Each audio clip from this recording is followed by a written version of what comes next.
وأصحابه ومن اهتدى بهديه واستنى بسنته إلى يوم الدين وسلم تسليما كثيرا أما بعد. إخواني وأخواتي kaum muslimin, kaum muslimat rahimani wa rahimakumullahu jami'an. Puji dan syukur alhamdulillah kembali kita ucapkan untuk Allah Subhanahu wa ta'ala atas nikmat dan karunia yang telah dilimpahkan oleh Allah Subhanahu wa ta'ala untuk kita. Salawat beserta salam semoga senantiasa dilimpahkan oleh Allah Subhanahu wa ta'ala untuk junjungan dan panutan kita Nabi Allah yang mulia Muhammad sallallahu alaihi wasallam.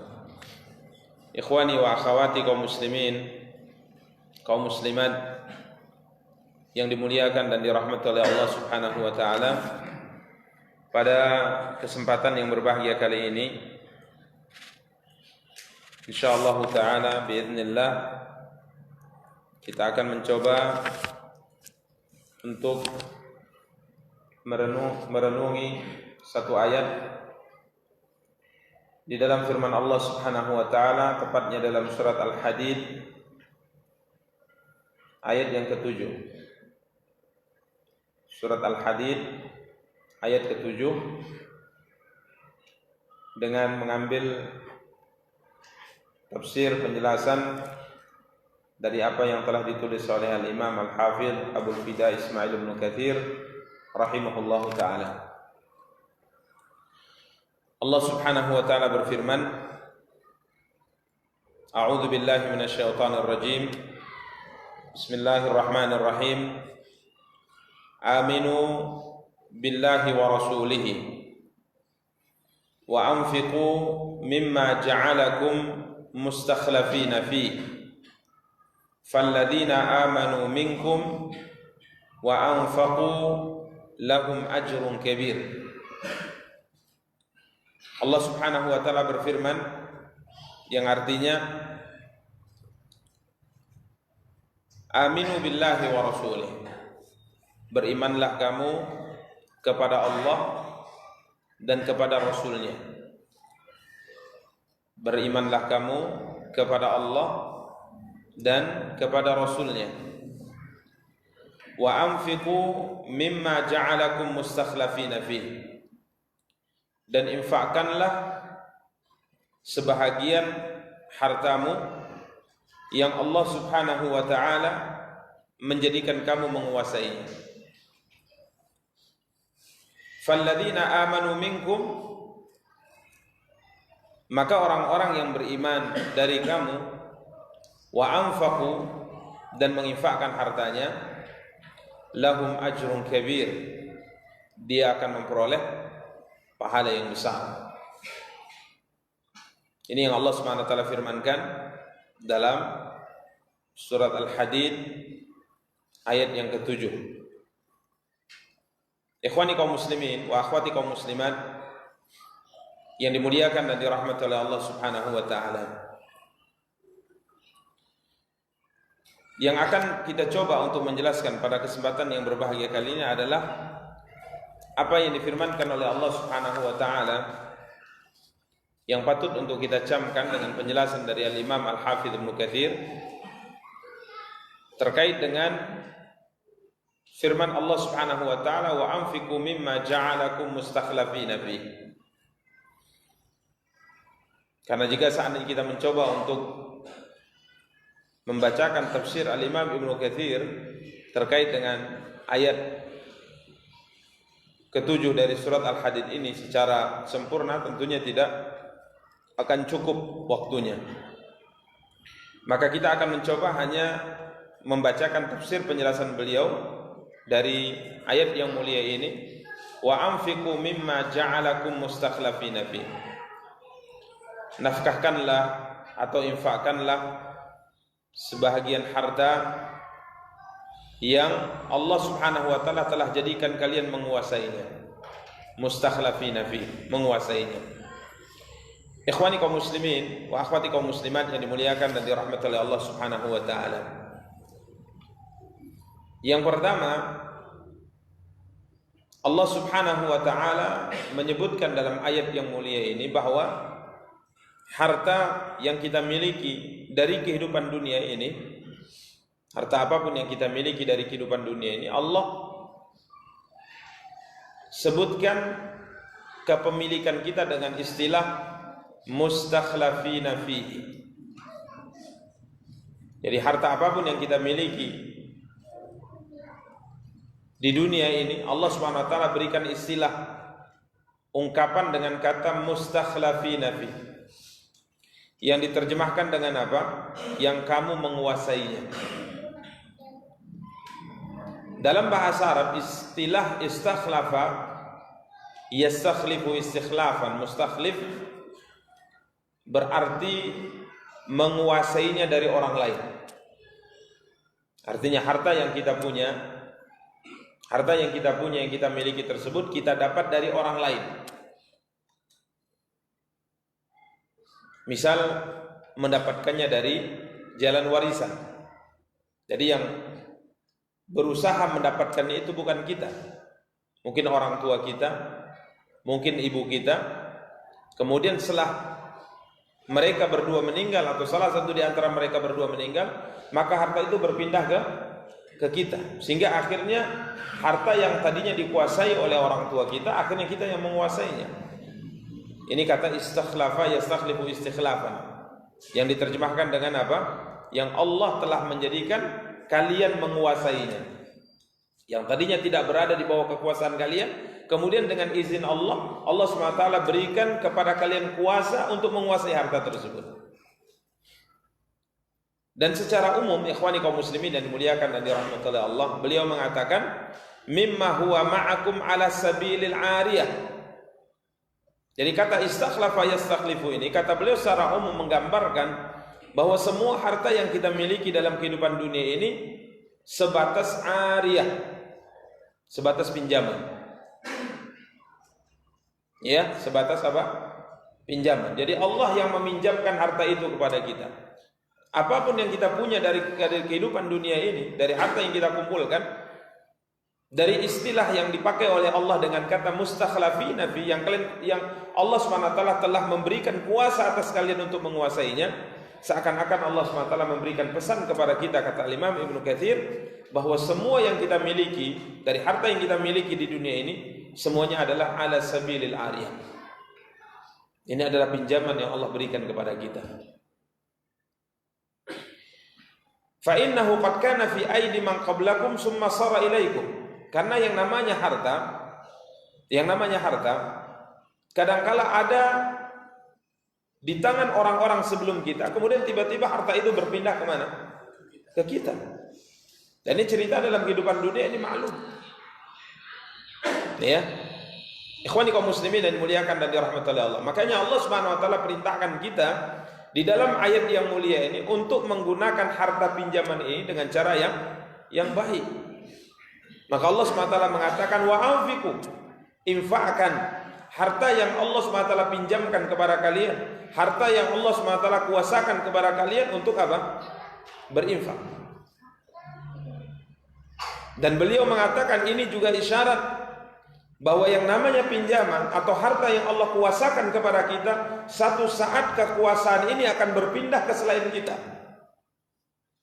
Ini kata Imam Ibnu Katsir, beliau mengatakan fihi isyaratun ila annahu sayakunu mukhlifan anka. Ini isyarat juga menunjukkan, yang pertama tadi bahwa harta tadi adalah harta yang Allah kuasakan, bisa saja tadinya dimiliki oleh orang lain, kemudian berpindah kepemilikan ke kita dalam bentuk pinjaman yang Allah berikan kepada kita, dan juga memberi isyarat bahwa suatu saat harta ini juga akan berpindah kekuasaannya dari kita kepada orang lain. Ini cerita harta yang kita punya, turun temurun, dan masa ke masa dia akan terus berpindah tangan. Ikhwani kaum muslimin dan dimuliakan dan dirahmati oleh Allah. Bahkan beliau mengatakan, fala'alla warithuka ayyuti Allahu fihi fayakunu as'adu bima an'ama Allahu bihi 'alaika minka. Yang kadangkala tatkala ia berpindah, mungkin kita meninggal kemudian harta tadi diwarisi oleh keturunan kita.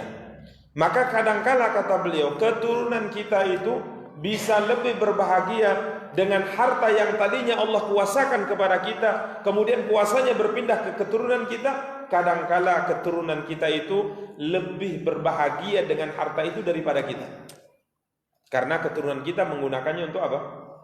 Ketaatan kepada Allah. Mungkin kita menyia-nyiakan harta tadi, tapi tatkala kita meninggal diwarisi oleh anak keturunan kita menggunakannya untuk sesuatu yang dicintai oleh Allah, sehingga mereka lebih berbahagia dengan harta itu di sisi Allah daripada kita. Atau sebaliknya, kata beliau, ya'sillaha fihi fatakunu qad sa'aita fi muawadatiha lil itsmi wal udwan. Atau malah keturunan kita menggunakan harta tadi untuk bermaksiat kepada Allah, bermaksiat kepada Allah. Kita susah-susah mengumpulkan harta dan kita tahu keturunan kita itu adalah orang yang tidak baik, banyak bermaksiat, dan kita tidak melakukan tindakan apapun. Dalam artian harta tadi kita tidak gunakan untuk ketaatan pada Allah, sehingga tatkala kita meninggal kita tahu anak kita akan mewarisi harta tadi untuk melakukan kemaksiatan kepada Allah, sehingga akhirnya kita yang bersusah payah bukan malah mendapatkan ganjaran dan pahala dari harta yang kita tinggalkan, malah kita menanggung apa? Dosa di sisi Allah Subhanahu wa taala. Ikhwani kaum muslimin wa akhwati kaum muslimat yang dimuliakan dan dirahmati oleh Allah. Ini cerita harta. Jadi kata mustakhlafin yang Allah kuasakan pada kalian ini mengisyaratkan bahwa dahulu harta ini bukan milik kalian, kemudian Allah kuasakan, artinya Allah pinjamkan kepada kalian. Dan ingat, suatu saat harta ini akan berpindah ke tangan selain kalian. Bisa saja mungkin kita jual, atau kita hibahkan, atau kita hadiahkan, atau mungkin kita meninggal, kemudian harta ini akan kita wariskan kepada keturunan kita. Dan keturunan kita, kata Imam Ibnu Katsir, ada dua kemungkinan. Kemungkinan yang pertama, menggunakan harta yang kita tinggalkan untuk ketaatan kepada Allah, maka dia kadangkala lebih berbahagia dengan harta itu daripada kita. Atau keturunan kita menggunakan harta tersebut untuk apa? Untuk maksiat, sehingga kita yang tadinya mencari harta tersebut kemudian diwarisi oleh anak keturunan kita yang kita tahu mereka melakukan maksiat kepada Allah, diwarisi oleh mereka, kita malah mendapat apa? Mendapat dosa karenanya. Karena subhanallah ada cerita unik ya, cerita unik dari seorang khalifah yang sangat mulia, yakni khalifah yang bernama Umar ibnu Abdul Aziz rahimahullah. Umar bin Abdul Aziz ini ceritanya sangat luar biasa, karena beliau ini bukan dari kalangan sahabat. Kalau cerita Abu Bakar, Umar bin Khattab, Utsman bin Affan, Ali bin Abi Thalib, dan sahabat-sahabat yang lain yang tatkala mereka menjadi pemimpin seperti Muawiyah bin Abi Sufyan dan yang lainnya, ini memang dari sisi zaman, dari sisi pendidikan, dari sisi tarbiyah, mereka langsung ditarbiyah oleh siapa? Rasulullah SAW.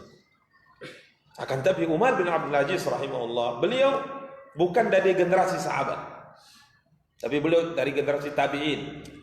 Namun tatkala beliau menjadi seorang pemimpin luar biasa. Salah satu di antara cerita unik yang terkait dengan masalah harta, kemudian berpikir untuk keturunan terkait dengan masalah harta. Tatkala beliau sakit, ya, sakit beliau sampai berujung pada kematian itu karena diracun rahimahullah. Jadi beliau diracun. Yang meracunnya adalah, kalau bahasa kita mungkin seorang presiden ada apa namanya, kepala dapur dia, atau kepala rumah tangga, sehingga dia yang memberi racun.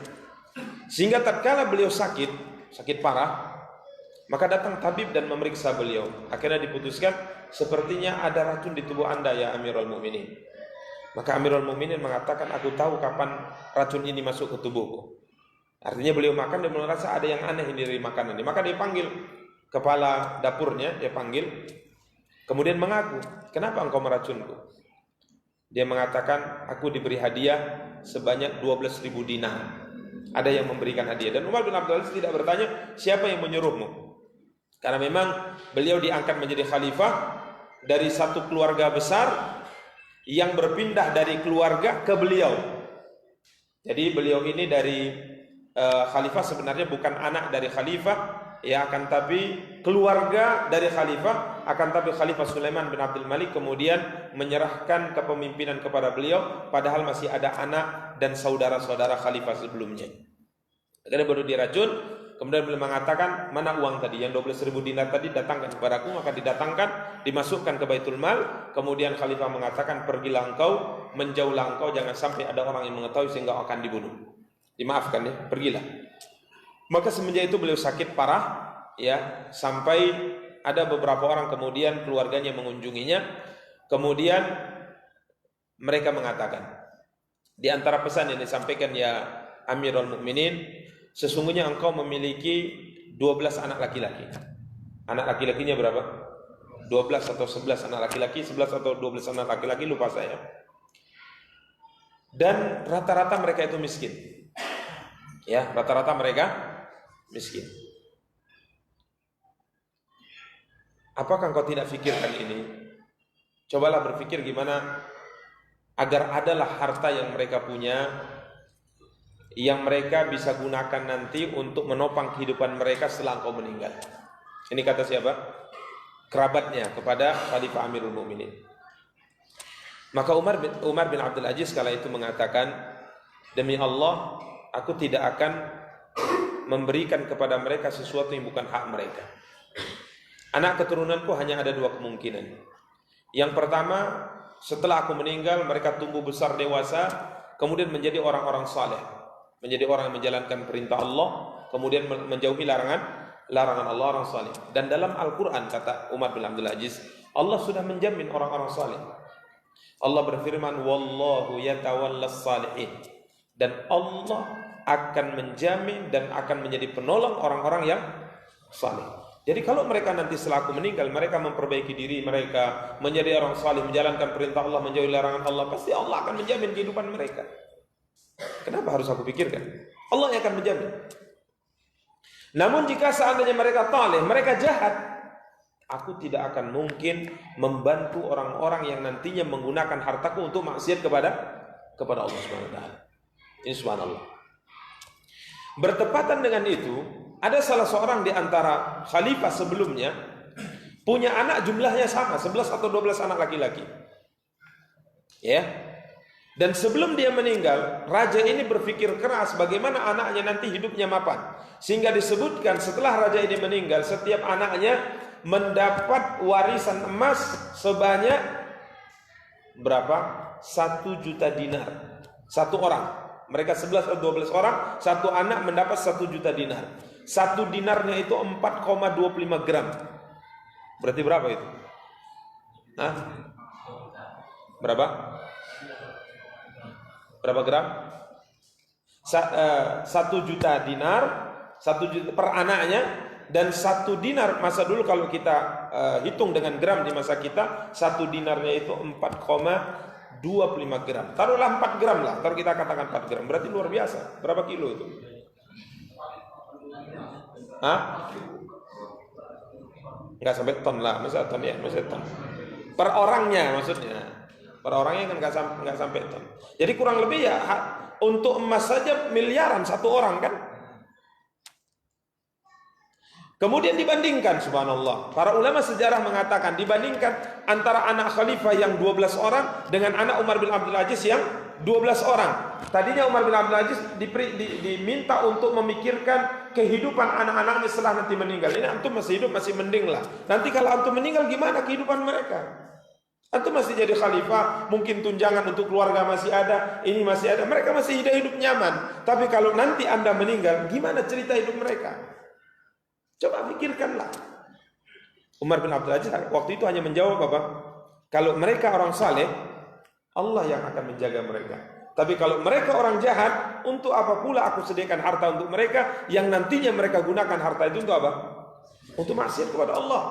Sedangkan khalifah ini, subhanallah, dia pikirkan sehingga dikumpulkan harta banyak, emas segitu banyaknya, dapat warisan.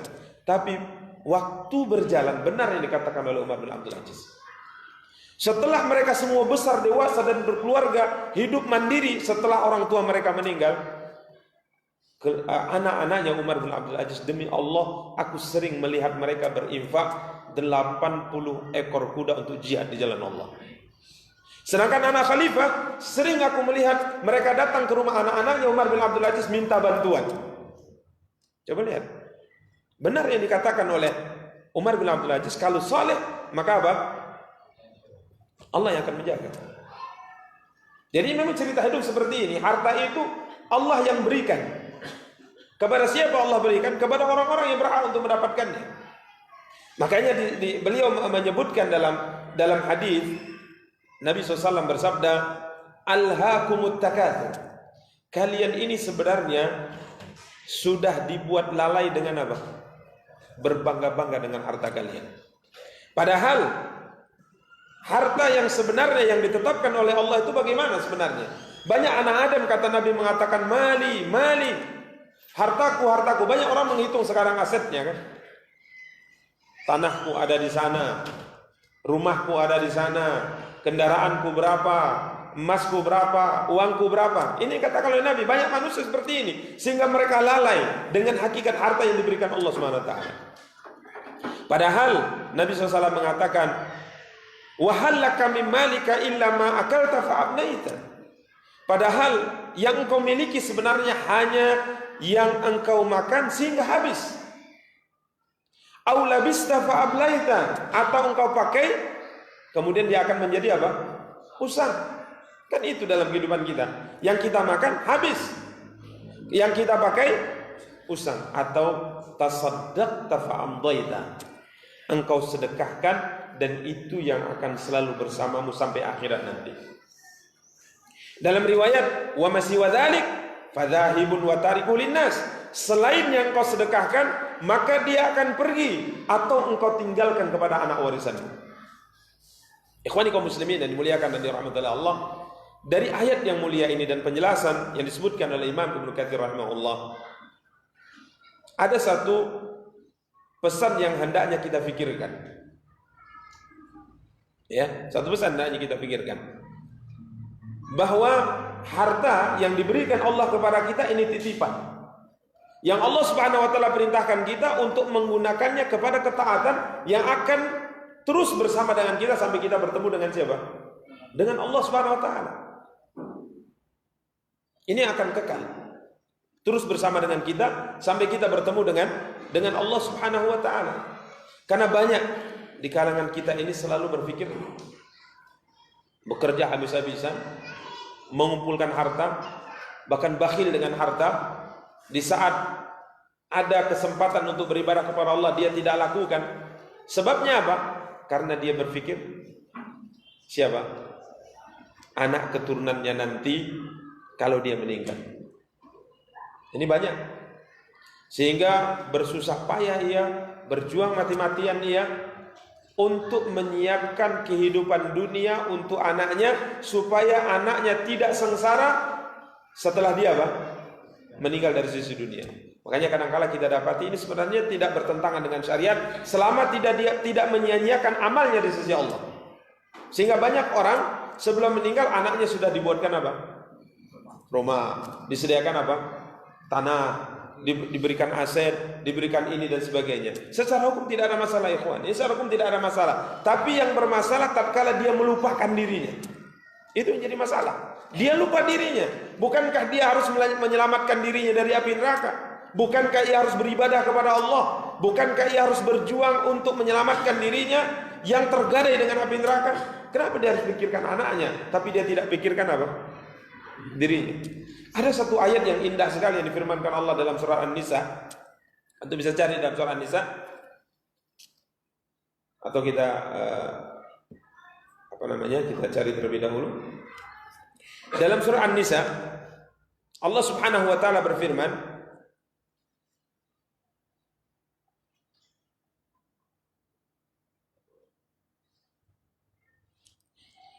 ayat 9. Bisa antum lihat ayat 9. Allah berfirman, "Wal yakhshal ladzina law taraku min khalfihim dzurriyyatan dhi'afan khafu 'alaihim falyattaqullah Dan hendaklah takut kepada Allah orang-orang yang seandainya meninggalkan di belakang mereka anak-anak yang lemah, yang mereka khawatir terhadap kesejahteraan mereka. Oleh sebab itu hendaklah mereka bertakwa kepada Allah. Coba antum perhatikan ini. Jadi kalau seandainya, ini sebagian tafsir yang dijelaskan oleh para ulama, sebagaimana disebutkan Imam Tabari rahimahullah, beliau mengatakan kalau ada orang tua yang punya keturunan yang masih kecil-kecil, yang lemah, yang hidupnya tidak mapan, takut kalau meninggal bagaimana cerita kehidupan mereka nanti. Yang harus dilakukan oleh orang tua ini apa? Bertakwa kepada Allah, jalankan perintah Allah, lakukan ibadah kepada Allah dengan baik, karena anaknya yang akan menjaga siapa? Allah. Didik mereka pada ketaatan kepada Allah. Jangan sibuk pikirkan dunia mereka, tapi engkau lupakan akhirat. Sehingga yang terjadi apa?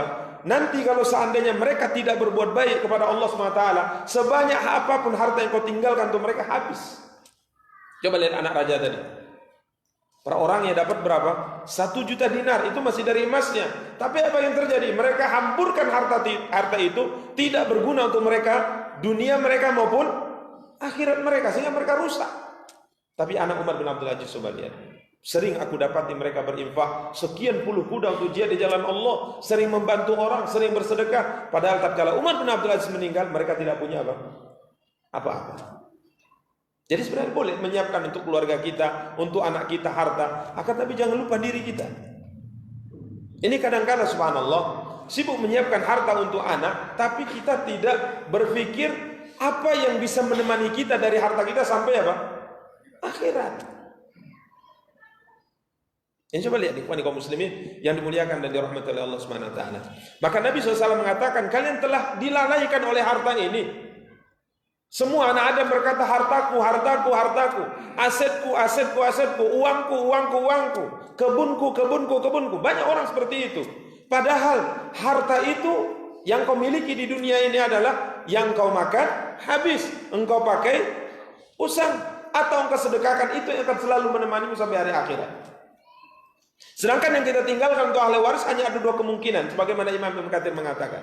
Hanya ada 2 kemungkinan. Kalau dia gunakan untuk ketaatan pada Allah, ini alhamdulillah. Tapi kalau dia gunakan untuk maksiat, apa yang terjadi? Habis. Maka coba berpikir, apa yang bisa kita lakukan terkait dengan titipan Allah, pinjaman Allah ini untuk bisa bersama kita sampai kita bertemu dengan Allah SWT. Ini kadang-kadang ada orang tua yang sudah saatnya sebenarnya istirahat. Seharusnya istirahat. Dalam artian istirahat karena memang sudah berkecukupan. Berkecukupan beda kalau mungkin tidak apa? Belum berkecukupan, belum duduk ekonominya. Itu beda. Tapi ini Masya Allah kebunnya sudah sekian hektar, ya kan? Ininya sudah banyak, uang sudah banyak, usahanya sudah jalan. Intinya kalau dia duduk berkokok ayam di pagi hari, masuk ke rekeningnya berapa? Sekian juta. Tapi itu pun masih harus kerja. Mikirkan apa? Anaknya, cucunya. Enggak bersedekah, enggak juga gitu. Padahal subhanallah, kalau dia meninggal yang berguna baginya hanya yang sedekah kan? Mau sekian miliar, mau sekian triliun hartanya, tapi kalau yang dia sedekahkan cuma 1 juta, yang menemani dia sampai hari akhirat yang cuma berapa? 1 juta itu harus kita pahami. Yang kita tahan-tahan itu belum tentu milik kita. Ini pinjaman yang kadangkala Allah kuasakan untuk orang lain.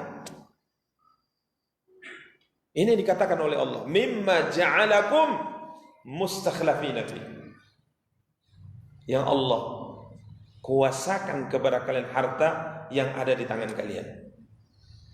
Ikhwani kaum muslimin wa akhwati kaum muslimat yang dimuliakan dan dirahmati oleh Allah Subhanahu wa taala. Karenanya para sahabat Nabi kita yang mulia sallallahu alaihi wasallam, tatkala mereka bersedekah, mereka melakukan suatu perbuatan yang di luar dari apa yang bisa kita pahami dengan nalar kita. Karena mereka tahu, mereka sadar harta yang mereka keluarkan itulah milik mereka sebenarnya. Maka coba antum buka lembaran sejarah bagaimana para sahabat bersedekah. Yang masyhur tentunya Abu Bakar ya. Apa yang beliau lakukan? Semua hartanya beliau sedekahkan. Banyak cerita, silakan buka. Karena mereka sudah tahu hakikat dunia ini sebenarnya bagaimana. Cepat lambat harta yang kita punya itu akan berpindah kekuasaan. Sebelum berpindah manfaatkan sebaik mungkin. Nah, kalau sudah berpindah baru apa kita? Biasanya kalau sudah berpindah artinya harta tadi mungkin kita jual, sudah habis aset kita, atau kita sudah membagikan harta kita semua dan kemudian sudah tua, baru berpikir kenapa enggak aku apa?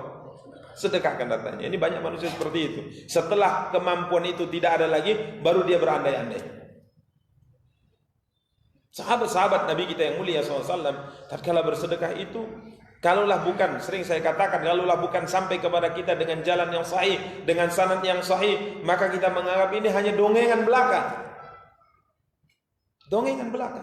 Tatkala turun firman Allah, "Lan tanalul birra hatta tunfiqu mimma tuhibbun." Kalian tidak akan mendapatkan kebaikan kata Allah kecuali apabila kalian mampu mensedekahkan harta yang paling kalian cintai. Coba deh ayat ini turun sampai ke telinga Abu Talha. Didengar oleh Abu Talha, dibacakan oleh Nabi, dengar. Maka apa yang langsung dia lakukan? Dia pun berpikir, mana aset yang paling dia cintai, yang paling mahal, yang paling berharga yang dia punya. Dia berpikir, ada kebun korma di sana, ada kebun korma di sini, ada kendaraan, ada ternak dan sebagainya. Asetnya banyak, orang kaya. Maka dia berpikir, wah ini kayaknya kebun kurma yang ini yang paling istimewa. Harganya mahal, ya. Kurmanya bagus, di dalamnya ada sumur hak namanya, di dekat Masjid Nabawi. Ya, dekat Masjid Nabawi. Ya, bagi jamaah umrah yang berangkat ke sana bisa sumur ini atau kebun ini sekarang tentunya sudah tidak ada lagi, sudah masuk ke area Masjid Nabawi, perluasan, tapi kita bisa melihat tandanya ya. Jadi kerajaan membuat tanda keramiknya itu berbeda. Bisa masuk dari pintu Malik Fahad di sebelah utara ya, dari sebelah utara kurang lebih pintu 22 atau pintu 20 sekian. Jadi dia berpikir seperti itu, dia mengatakan mana harta yang paling aku cintai, yang paling mahal. Kemudian dia berpikir kebun inilah. Kemudian dia datang kepada Nabi, dia mengatakan, ya Rasulullah, sesungguhnya Allah berfirman seperti ini, dan aku melihat bahwa tidak ada harta yang paling aku cintai kecuali birhaq, kebun yang ada sumur haknya, ya sumur yang sangat luar biasa, dan ini aku serahkan kepadamu ya Rasulullah untuk engkau pergunakan sesuai dengan yang engkau inginkan. Maka Nabi mengatakan, zaka malun rabih, zaka malun rabih, zaka malun rabih. Itu adalah harta yang sangat bernilai wahai Abu Talha. Harta yang sangat bernilai wahai Abu Talha. Harta yang sangat bernilai wahai Abu Talha. Nah, coba. Ini yang dilakukan oleh siapa? Para sahabat. Karena mereka tahu ini titipan, harus dimanfaatkan sebaik mungkin. Gimana caranya? Diinfakkan. Ada di antara kita yang baca ayat itu kemudian bisa melakukannya. Rumah sewanya ada 5 misalnya. Yang sana asetnya 200 juta, yang sana 80, yang sana cuma 50, yang sana ada 500 ruko. Bisa nggak ada infak? Berat ya, berat, memang berat. Antum sangka masuk surga itu mudah? Berat. Maka Nabi mengatakan gini, ada orang masuk surga dipaksa dia masuk surga, dipaksa masuk surga, ditarik masuk surga. Dipaksa, dia gak mau masuk surga tapi dipaksa gitu. Mungkin kita inilah orang masuk surga ditarik-tarik itu gitu. Harus dipaksa gitu. Susah nih masuk surga. Nah ya, ini kaum muslimin yang dimuliakan dan dirahmati oleh Allah. Ada sahabat yang pernah juga kita sampaikan dalam beberapa kajian. Ada persengketaan antara seorang anak yatim yang punya kebun bertetangga dengan kebun seseorang di zaman Nabi SAW. Anak yatim ini ingin bangun dinding. Bertepatan dinding ini tidak bisa dibangun kecuali memasukkan salah satu di antara pohon kurma yang ada di tetangganya, milik tetangga. Maka dia minta negosiasi lah. Tetangga tadi tidak mau, nggak bisa, karena kurmanya mungkin istimewa dari semua kebun kurma yang ada. Ini yang paling apa? Bagus, karena kurma itu jenisnya kan berbeda-beda ya. Mungkin ini jenis yang paling apa? yang paling bagus, buahnya juga masya Allah, sama seperti pohon sawit. Karena kalau ada dari sekian hektar pohon sawit yang luar biasa buahnya gitu. Gitu juga kurma ini. Jadi dia tidak berikan, enggak katanya.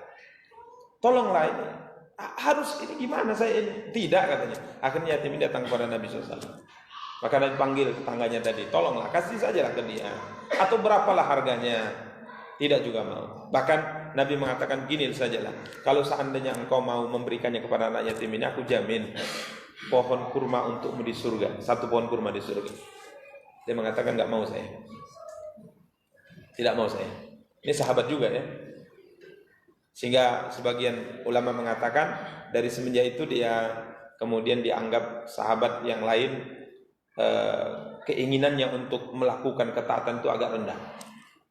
Ada sahabat yang kalian itu dia dengar, wah 1 pohon kurma di surga. Maka dia mengatakan, ya Rasulullah, kalau seandainya aku berhasil mendapatkan 1 pohon kurma milik orang ini, kemudian aku berikan pada anak yatim ini, apakah ganjaran 1 pohon kurma yang kau janjikan kepadanya akan aku dapatkan? Nabi mengatakan ya. Kalau engkau berhasil memiliki 1 pohon itu, kemudian kau berikan pada anak yatim ini untuk membuat dinding di kebunnya, maka untukmu 1 pohon kurma di surga. Maka dia mengatakan ya, kalau demikian aku coba. Maka didatanginya orang tadi, kemudian mengatakan, ya fulan, apa pendapatmu jika kita tukar pohon kurma 1 yang kau tidak berikan kepada anak yatim itu, kita tukar dengan 1 kebun kurma yang aku punya di sana. Tukar kita.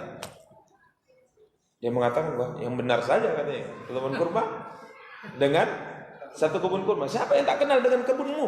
Semua orang tahu kurmanya jenisnya masya Allah luar biasa rindangnya. Dia mengatakan, ya kalau anda mau kita tukar, itu untukmu yang 1 pohon kurma untuk. Maka orang tadi mengatakan, ya kalau demikian aku terima katanya. Oke, sudah sah jual belinya. Oke. Kemudian datang kepada Nabi SAW, dia mengatakan, ya Rasul, sudah sah milikku dan di hadapanmu ini aku hibahkan kepada anak yatim tadi. Maka Nabi mengatakan, sungguh aku melihat pohon kurma milikmu di surga sangat luar biasa rindangnya dan sangat luar biasa buahnya. Jadi kalau anda sudah punya pohon kurma di surga, pasti anda akan masuk surga. Itu dia intinya. Masa kita punya kebun di surga, kita di neraka? Enggak mungkin. Maka Nabi SAW perintahkan kita untuk membangun rumah di surga kan? Sibuk bangun rumah di surga supaya anda itu pasti akan masuk surga. Ini kita sibuk bangun rumah, lupa bangun rumah di mana? Di surga. Apa kata Nabi? Barang siapa yang membangun 1 rumah di dunia ini, rumah Allah itu masjid, walaupun sebesar sarang burung merpati, masjidnya sebesar itu. Artinya sekecil apapun usaha yang dilakukan untuk memakmurkan masjid, untuk membangun masjid, maka Allah bangunkan untuknya 1 rumah di mana? Di surga. Janji Allah. Ini yang harus kita pikirkan. Jadi tatkala Nabi mengatakan ada pohon kurma yang kau punya di sana, rindang sangat luar biasa, buah sangat luar biasa, artinya engkau akan masuk surga. Maka dia pun bangga dengan kabar gembira, dia pulang ke rumahnya. Bukan dalam hadis seperti itu. Dia pulang ke rumahnya. Kebun orang Arab itu ada pagarnya. Di pagar itu, kebun kurma yang dipagar. Bagi yang sering pergi ke Madinah pasti tahu nih, atau pernah umrah, pernah haji, pasti tahu. Kalau kita masuk, ada kan perjalanan tur Madinah itu biasanya, itu kita akan masuk ke kebun kurma yang dipagar ya, dalamnya ada kebun kurma. Maka dia pun pulang, kemudian dia mengatakan pada istrinya, ya Ummat Dahdah, wahai istri, dari luar dia bilang, Ummat Dahdah, ya ada apa kok dari luar berteriak-teriak? Keluar engkau, bawa anakmu keluar, bersiap-siap, karena sesungguhnya pohon kebun kurma kita ini sudah saya tukar dengan 1 pohon kurma di mana? Di surga. Ayo keluar, pindah kita. Kenapa pindah? Kebun kita ini sudah saya tukar dengan 1 pohon kurma di surga. Maka sang istri mengatakan, apa kata istrinya? Jual beli, pertukaran yang sangat menguntungkan wahai suami. Nah itu. Kalau istri kita seperti kita, jangan tunggu ketawa dulu. Atau saya ketawa. Kalau istri kita seperti kita, gitu. Jangan kita salahkan istri saja. Kalau istri kita, wah ketawa tuh senang kan? Istri kita seperti kita, karena kita tidak siap, istri kita juga pasti tidak siap. Itu gambarannya. Jangan ketawa istri ya. Atau ketawa istri. Jadi istri kita itu gambaran kita. Keluar, akhirnya keluar, pindah. Yang penting dapat 1 pohon kurma apa? Surga. Jadi intinya kesimpulannya, berbuat baiklah dengan harta yang Allah titipkan ke kita. Gimana caranya? Bawa dia sampai mana? Surga. Bawa dia sampai surga. Infakkan. Ya kalaupun tidak mendekati, tidak seperti Abu Bakar, tidak seperti Abu Darda, minimal kita mencoba seperti mereka. Janganlah kalau infak yang paling kecil, minimal pertengahan lah. 100 ribu, 50 ribu, 20 ribu, 10 ribu, 2 ribu, 1000. Janganlah ambil 2 ribu. Ambil pertengahan. 20 ribu lah minimal, 50 ribu lah minimal. Karena yang kita keluarkan itu yang akan bersama dengan kita sampai kita bertemu dengan Allah SWT. Ini faedah yang bisa kita pahami dari surat Al-Hadid ayat yang ke-7 sebagaimana disebutkan oleh Imam Al-Hafidz Ibnu Katsir rahimahullahu taala. Semoga yang kita sampaikan ada faedahnya, kita cukupkan. Subhanakallahumma wa bihamdika asyhadu an la ilaha illa anta astaghfiruka wa atubu ilaika. Wassalamualaikum warahmatullahi wabarakatuh.